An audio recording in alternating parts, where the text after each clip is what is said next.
Olá, galera! Estamos aqui, com essa nova forma de aula. É a forma que nós encontramos, para estarmos juntos nesse momento, não perdermos conteúdo.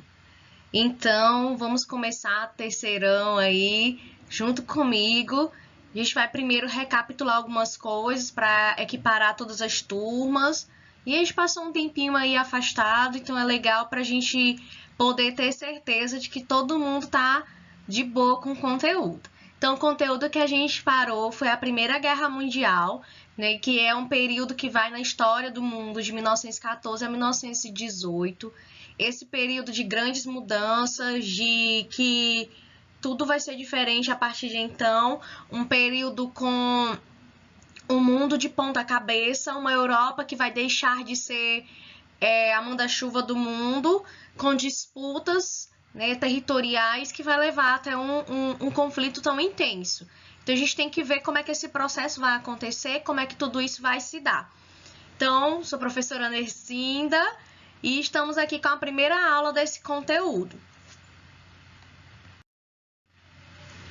Antes de mais nada, a gente tem que lembrar que a Europa, desde o final do século XIX, em torno de 1870, vivia um grande período de ebulição econômica, de crescimento econômico, e esse período ficou conhecido como Segunda Revolução Industrial, que acabou enfocando no que aquilo que a gente conhece como imperialismo. Então, são disputas territoriais que vão levar os países europeus industrializados, em especial, porque também existe aí uma tentativa dos Estados Unidos de também buscar esses territórios.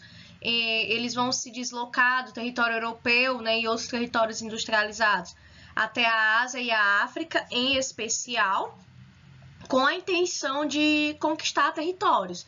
Influenciação econômica, cultural e tudo isso em busca de engrandecimento econômico. Vão usar aí, a gente recapitulando, a justificativa do darwinismo social, considerando as populações ricas e industrializadas e também as populações brancas, em especial, como raças superiores, que devem, por essa condição física e até econômica, explorar ou levar a civilização até os povos da Ásia e da África. Esse processo ficou conhecido como imperialismo. Então, cuidado para não confundir imperialismo com colonialismo. O imperialismo ele vai se passar no final do século XIX e vai permear aí até os meados e um pouco mais do século XX, com a intenção de buscar mercadorias, buscar mercado consumidor, buscar matéria-prima e também mão de obra barata, já que tudo isso já estava escasso dentro do território europeu, principalmente. E esse período trouxe tanto crescimento econômico para a Europa que eles denominaram, essa é uma denominação francesa, de Belle Époque. Então, essa época, bela época para nós, ela vai se perpassar entre 1870 e 1914, considerada aí o ápice, daquilo que o homem pode fazer o impossível. O homem pode tudo, o homem pode alcançar tudo, o homem já voa, o homem ele agora tem automóveis, a velocidadezinha baixa aí, os primeiros automóveis, 13 km por hora, mas tem automóveis, agora ele já tem, já está iniciando um processo de formação dos primeiros rádios, e principalmente agora a comunicação está mais rápida, temos o telefone, temos a lâmpada movida a luz elétrica e temos inúmeras inovações que vão permitir que o homem europeu, principalmente, ele acredite que pode tudo. Que ele pode tudo, por isso ele está numa bela época. Então, é um grande desenvolvimento econômico, social, cultural, é arte novo, é uma arte nova, inovadora, e tudo isso é belo, é para ser mostrado. Aqui nós temos, uma cena, uma imagem, vocês podem observar, da cidade de Paris, com seus automóveis, e pensa aí o congestionamento do final do século XIX, para nós. Tem aí os seus automóveis, a Torre Eiffel, que foi uma dessas construções com essa intenção de mostrar o poderio econômico e aquilo que o homem francês pode fazer. E aí a gente pergunta, no enunciado aí, é bela época para quem? Para quem? Quem está vivendo esse período como belo? Quem pode dizer que esse período é belo, é realmente um momento de engrandecimento econômico? E aí eu mostro. Para quem? Para os países industrializados, europeus, né, para os Estados Unidos. Mas na África e na Ásia nós temos essa outra situação, são realidades totalmente distintas que estão dentro do mesmo contexto. E nós, como educandos e, né, aprendizes de historiadores, temos que ter uma consciência crítica sobre esse processo, entendendo que para sustentar essa primeira imagem foi necessário a exploração ao extremo da África e da Ásia, ao ponto de passarem fome, de perderem todas as suas riquezas naturais, de perderem até a sua própria cultura. Então, esse processo é o que marca essa bela época e é um período, principalmente aqui para o link que eu quero dar para a nossa aula, de guerra iminente. Essa guerra está prestes a acontecer. Tem quando está na nossa vida que está tudo maravilhoso, aí, eita, vai acontecer uma coisa ruim. Pois foi a mesma coisa que aconteceu. Os grandes governantes, né, da França, da Inglaterra, da Alemanha, que estava se formando enquanto país, tinham essa percepção de que estava tudo muito bem, mas que havia sim uma possibilidade de um conflito iminente acontecer a qualquer momento. E aí nós temos alguns motivos para essa guerra. Eu elenquei aqui os principais motivos, poderia colocar vários outros, mas vamos aqui por esses, primeiramente. Disputas imperialistas, né? Então a gente já viu em aulas anteriores a questão do imperialismo. E o que aconteceu? A Itália e a Alemanha se formaram enquanto país posteriormente. Na verdade, em 1870 é que a Itália e a Alemanha já estavam constituídas enquanto uma nação. Então, a gente já tem aí um nacionalismo formando, né, novos países e um nacionalismo sendo exacerbado em países já existentes. E aí, o que vai acontecer dentro desse processo? A Alemanha e a Itália não vão aceitar os territórios que sobraram, vamos dizer assim, dessas disputas imperialistas. Então, eles vão exigir, esses novos países surgentes, eles vão exigir um pedaço maior desse bolo que é a África e a Ásia. Observe a chart que eu coloquei aqui para vocês, né? Nós temos alguns senhores representando os países principais, né, do imperialismo, como Bélgica, como a França, como a Inglaterra, como a Alemanha. E aí, vamos ver vamos ver como é que a gente divide isso. Essa região aqui é minha, eu vim primeiro. E aí, lembrando, né, que a gente viu que teve um encontro com a intenção de dividir a África, mas que a decisão que se chegou foi justamente dizer, na Conferência de Berlim, que quem chegar primeiro é dono da terra. Eu quero uma onde passe um rio. Se não for pedir demais, eu gostaria dessa com lagos e montanhas. Então, eles estão dividindo um território que não solicitou essa civilização que lhe foi imposta e que estão buscando enriquecer ainda mais e crescer ainda mais essa bela época. Então, isso vai gerar, claro, conflitos. Nós temos o segundo ponto, que é a corrida armamentista. Então, eles diziam, é bem legal isso, que era uma paz armada. Então, eles se armaram. A Alemanha, por exemplo, começou a aumentar a sua frota de navios de guerra com a intenção de colocar medo, é isso mesmo, na França e na Inglaterra, para dizer assim, ó, não mexam comigo, não iniciem uma guerra comigo, porque eu estou preparado. A França, por sua vez, ficou, né, eita, a Alemanha faz fronteira comigo, é aqui, ó, vizinho, tá do lado, eita, a Alemanha tá toda armada. A França faz o quê? Se arma também. A Inglaterra vendo o quê? Ah, todo mundo tá se armando, vou me armar também para manter a paz. E aí tudo é movido para essa guerra, que eles dizem que não quer que aconteça. Então, é para manter a paz que eles estão buscando se armar, para que haja um medo no território europeu tão grande de iniciar uma guerra que ela não se inicie. Mas o que vai levar mesmo um conflito a tomar proporções grandes é a formação de alianças.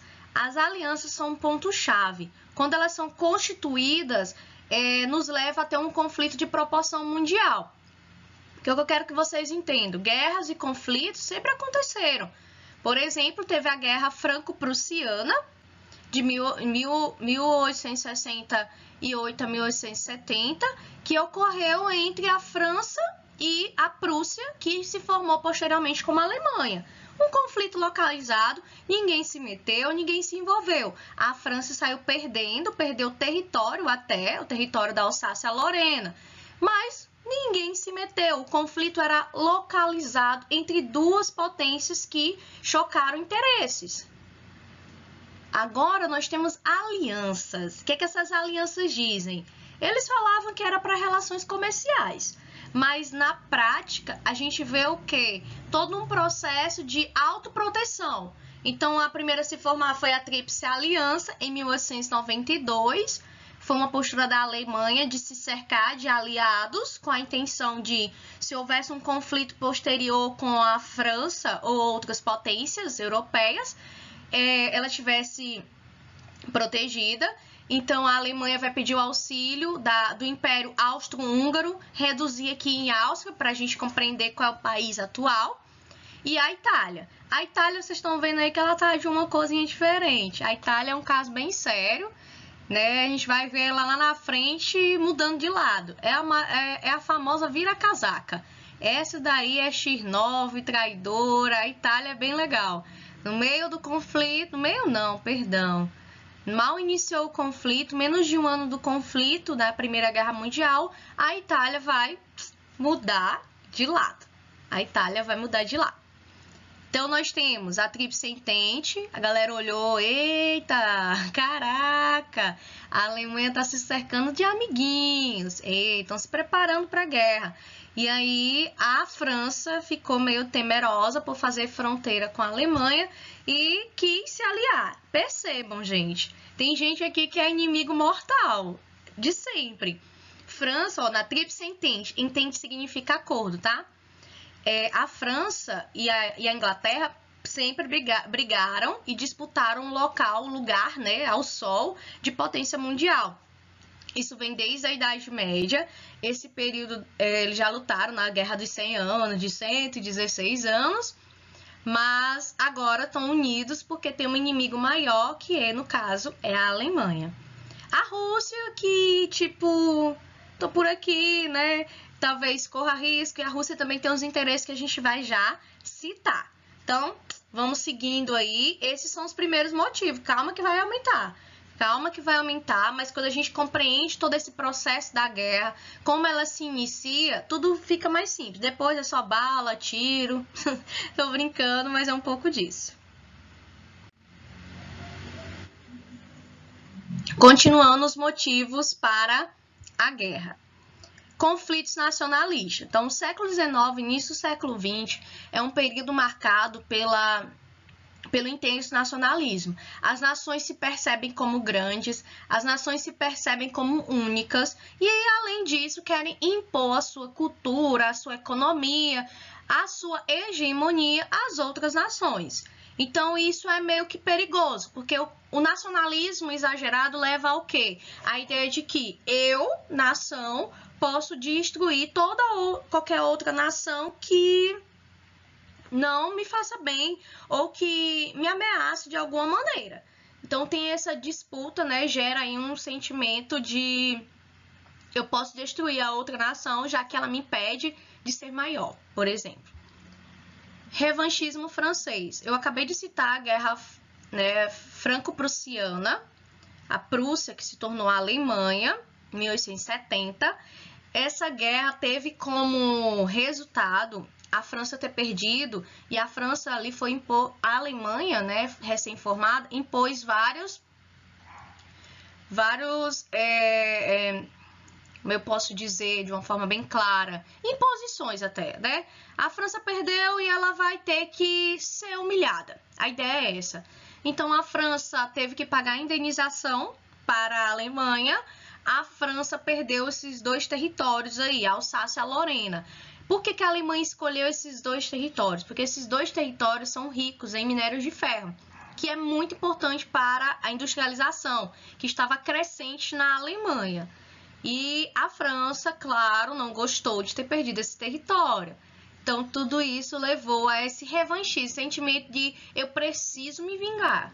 Eu preciso, claro, tomar de conta da minha terra. Ou seja, um sentimento que, não estou falando aqui do governo francês, estou falando dos franceses, de que precisavam buscar essas terras de volta, se vingar da Alemanha e ter essa revanche, agora ganhar uma guerra contra a Alemanha.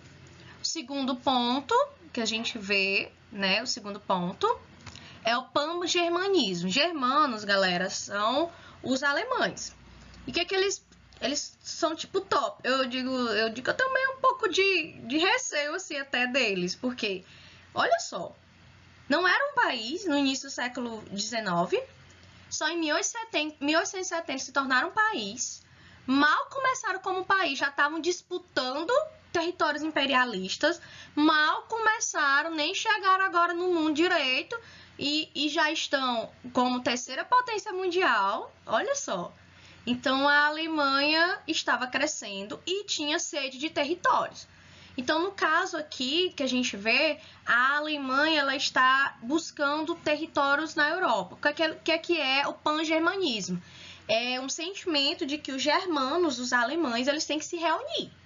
Então, se tiver território na Bélgica, por exemplo, que tem alemães, que tem essa cultura, que tem essa fala alemã. Então, eles vão até lá e conquistam esse território. Então, é bem simples assim, para os alemães, né? Só que isso interfere na geopolítica e na estruturação de territórios dentro da própria Europa. E aí é complicado. O terceiro ponto. Esse é um pouco mais complexo, mas a gente vai ver aqui com tranquilidade. Vamos lá. Pan-eslavismo. Talvez você nunca nem tenha ouvido falar dos eslavos. Eu tô ouvindo agora, e agora tem que aprender sobre eles. Quem são os eslavos? São os povos que ficam na Península Balcânica. Já vamos ver o mapa, tá? Esses povos eslavos, eles eram, olha aqui pro esqueminha que eu fiz. Os eslavos no meio, estão vendo, em vermelho. Esse povos eslavos, ele tem 4 realidades, né? 4 realidades em torno dele. Cadê aqui a câmera? 4, né? Realidades. E aí, o que acontece? Parte dos povos eslavos, que são povos europeus, tá? Que fique claro. Parte dos povos eslavos, eles estão sob o domínio da Áustria. Por isso que a Áustria forma o Império Austro-Húngaro. E, claro, estava querendo criar um império com mais territórios. Então, eles estavam dominando os povos eslavos. Vocês veem aí do ladinho meio que cinza os turcos otomanos também é um império que ele está aí vivo e forte desde a Idade Média. Né? E finalzinho da Idade Média eles estão se constituindo como império. E aí o que é que os turcos vão fazer? Também estão dominando territórios europeus dos povos eslavos. Então tudo isso vai levar a um conflito. Então os povos eslavos estão sofrendo a dominação da Áustria e dos turcos. E aí, o que acontece? A Sérvia, lá embaixo, cobri um pouquinho aí, mas eu vou ler para vocês. Em amarelo. Amarelo. A Sérvia é um paizinho eslavo independente. Então, ele não é dominado, a Sérvia não é dominada nem pela Áustria, nem pelos turcos. E o que a Sérvia tão pequena quer? A Sérvia quer a independência de todos os povos eslavos. Olha só, para os povos eslavos se unirem e viverem felizes para sempre. E aí a Sérvia é muito pequena, pediu ajuda para a amiguinha Power Ranger azul, né, que tá aí para vocês, a Rússia. Rússia não era um país forte belicamente, né, em termos de armamentos, mas é europeu, tá lá. E aí a Sérvia pensou, eu preciso do auxílio da Rússia. Aí vocês pensam, não, peraí, professora, confundiu, deu um nó. Como é que é? Vamos lá. Os povos eslavos são europeus que são dominados pela Áustria, pelos turcos. Confere? Tranquilo até aí? A Sérvia é um povo eslavo que quer independência. E aí precisa de ajuda. Chamou a amiguinha Rússia. É aquela coisa, toda baixinha tem a sua amiga grande. Do mesmo jeito a Sérvia. A Sérvia é baixinha, pequenininha, pequeno país e queria a ajuda da sua amigona Rússia. Para quê? Para conseguir a independência de todos os povos eslavos. Então vamos lá ver como é que isso vai se dar e ver no mapa.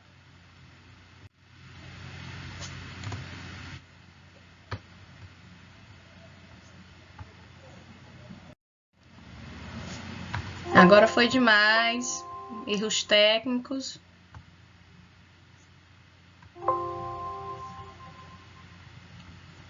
Então, aqui não tem a coisa de voltar, mas vamos lá.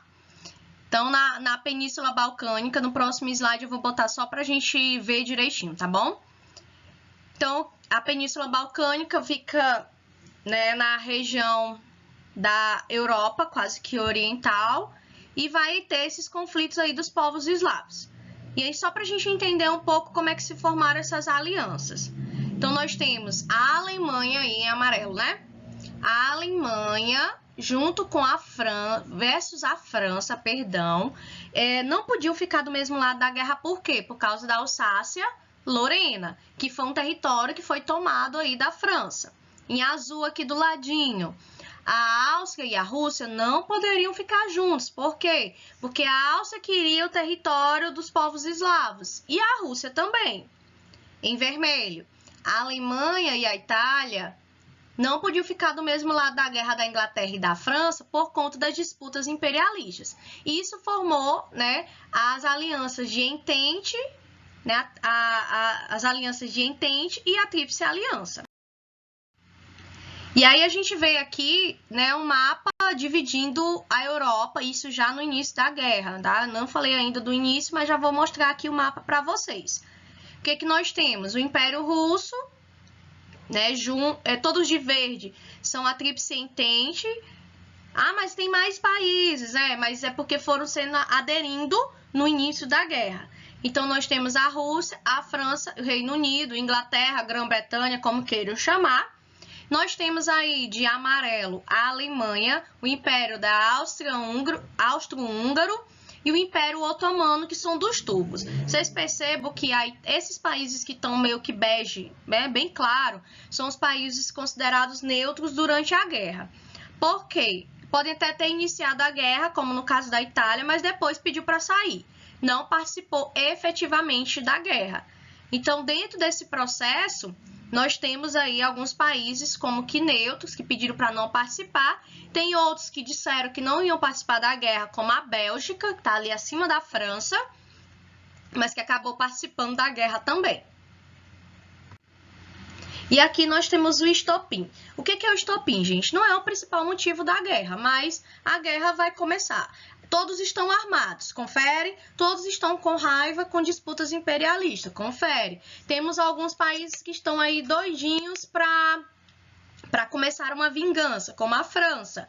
Então, tá faltando pouco para começar um conflito. Eu digo que já tá um barril de pólvora, só falta alguém acender o fósforo que vai pegar fogo toda a Europa.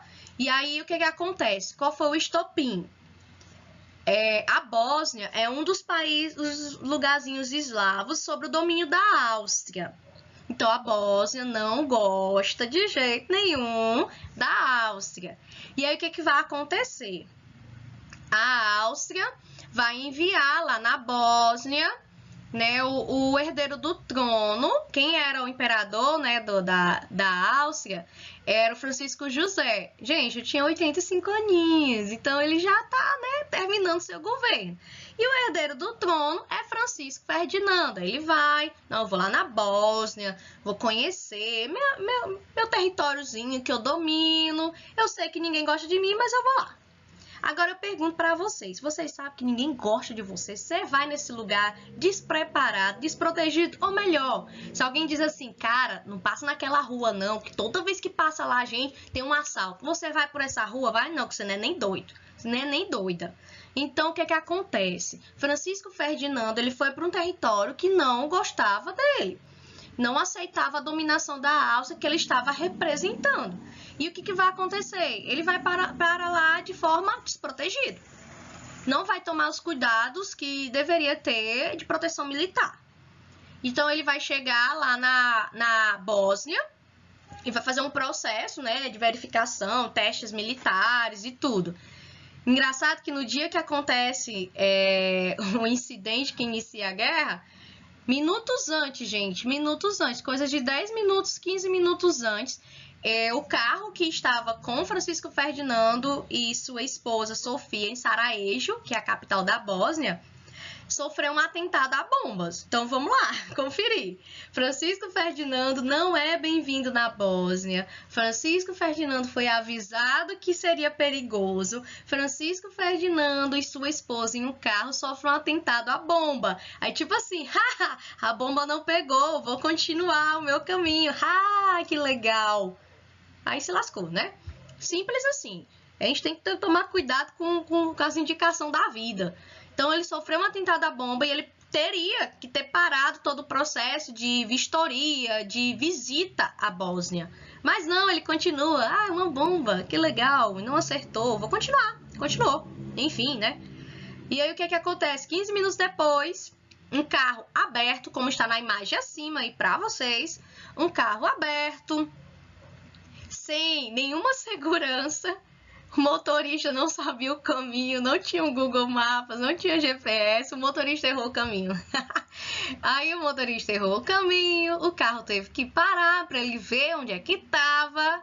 E um jovem de 19 anos, de uma organização terrorista chamada Mão Negra, não é a do Jack Chan, tá? Lá puxou a arma rapidamente e atirou tanto no Francisco Ferdinando como na Sofia, sua esposa. Resultado, a Bósnia foi intimada, né? O Gravilo Príncipe, tá aí a cena dele sendo preso, foi preso. A Bósnia foi intimada e, claro, foi provado que a Bósnia não tinha nada a ver. O Gravilo Príncipe, o que cometeu, né, o assassinato, ele era da Sérvia. E aí a gente vê todo aquele processozinho da guerra iniciando. Ele era da Sérvia. E a Sérvia foi o quê? Intimada para a guerra pela Áustria. Então vamos lá, o que aconteceu? No dia 28 de junho de 1914, Francisco Ferdinando foi assassinado pelo sérvio de 19 anos, Gravilo Príncipe. A Áustria pede satisfação e inicia uma guerra, declara guerra à Sérvia. Resultado, vai todo mundo entrar na guerra por causa das alianças. Observe aí o próximo slide. Olha só. 28 de julho, a Áustria declarou guerra à Sérvia. Começou os jogos. E aí, as alianças entraram em ação. Quem é a amiguinha da Sérvia? A Rússia, isso mesmo aí que vocês estão pensando. Então, 28 de julho, a Rússia entra na guerra. 1º de agosto, a Alemanha declarou guerra à Rússia. Por que a Alemanha declarou guerra? Porque a Alemanha é da Tríplice Aliança junto com a Áustria. 4 de agosto, a Alemanha declarou guerra à França. Aproveitou, né? Já estou aqui mesmo na guerra, vou declarar logo para a França. 5 de agosto, a Inglaterra declarou guerra à Alemanha para ajudar a sua amiguinha França e Rússia. Então, a gente está agora aí num conflito de proporções mundiais e que iniciou a partir desse estopim que foi o assassinato do herdeiro do trono da Áustria, né? O Francisco Ferdinando. Então, próxima aula, a gente vê o desdobramento dessa guerra, como tudo vai acontecer. E aguardo vocês, espero vocês e tchau! Meninos e meninas, bem atentos, tomem nota de tudo que é importante, tá? Um beijo aí para vocês e fui!